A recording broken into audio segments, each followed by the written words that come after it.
पाकिस्तान की राजनीति में जितना शोर हमेशा रहा है, आज उतनी ही रहस्यमयी खामोशी दिखाई दे रही है। और इस खामोशी के केंद्र में बैठे हैं पूर्व प्रधानमंत्री इमरान खान। जी हाँ, आज की इस रिपोर्ट में हम आपको एक ऐसी खबर बताने जा रहे हैं जो सिर्फ सत्ता संघर्ष की दास्तान नहीं है, बल्कि एक ऐसे दौर का दस्तावेज है जहां इंसान की जिंदगी, उसकी आवाज और उसका अस्तित्व भी सवालों के घेरे में है।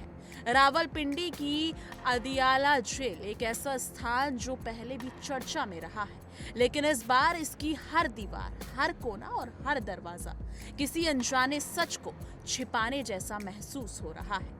47 दिनों से इमरान खान की कोई मुलाकात नहीं, कोई बयान नहीं, कोई वीडियो नहीं, यहाँ तक कि उनकी सुरक्षा या सेहत की पुष्टि तक नहीं की गई।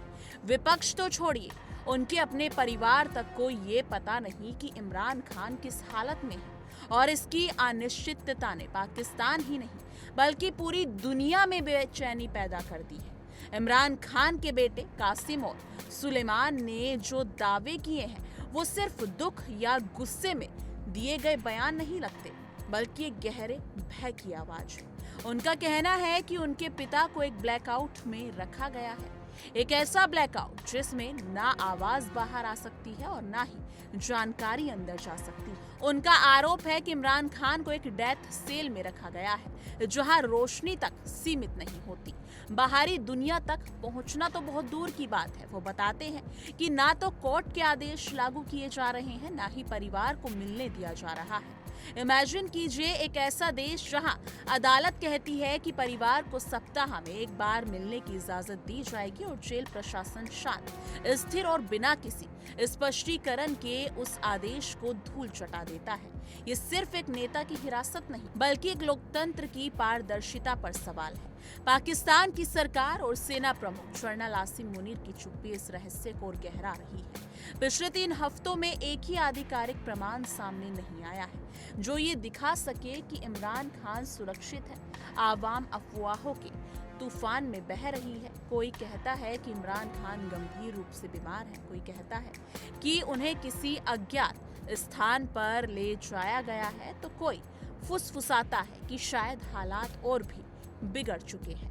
लेकिन सरकार की चुप्पी इन तमाम अफवाहों को खारिज करने के बजाय उन्हें और ताकत देती है। ये किसी राष्ट्र के लिए बहुत बड़ा झटका है, और जब उसके पूर्व प्रधानमंत्री की स्थिति का कोई विश्वसनीय अपडेट नहीं मिलता।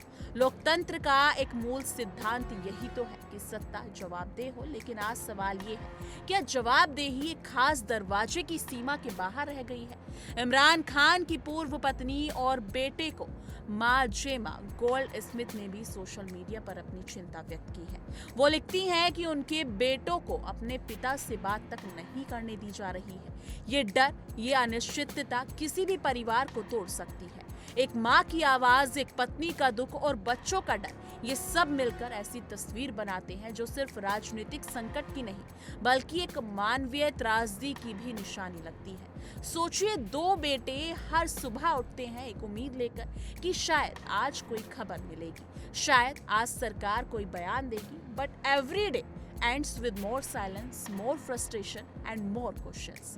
इमरान खान का आखिरी सोशल मीडिया पोस्ट सिर्फ एक राजनीतिक बयान नहीं था, बल्कि एक चेतावनी थी, एक आरोप था और शायद एक आखिरी चीख भी। उन्होंने सीधे सेना प्रमुख आसिम मुनीर पर आरोप लगाए थे और कहा था कि पाकिस्तान में कानून नहीं, बल्कि आसिम लो चल रहा है।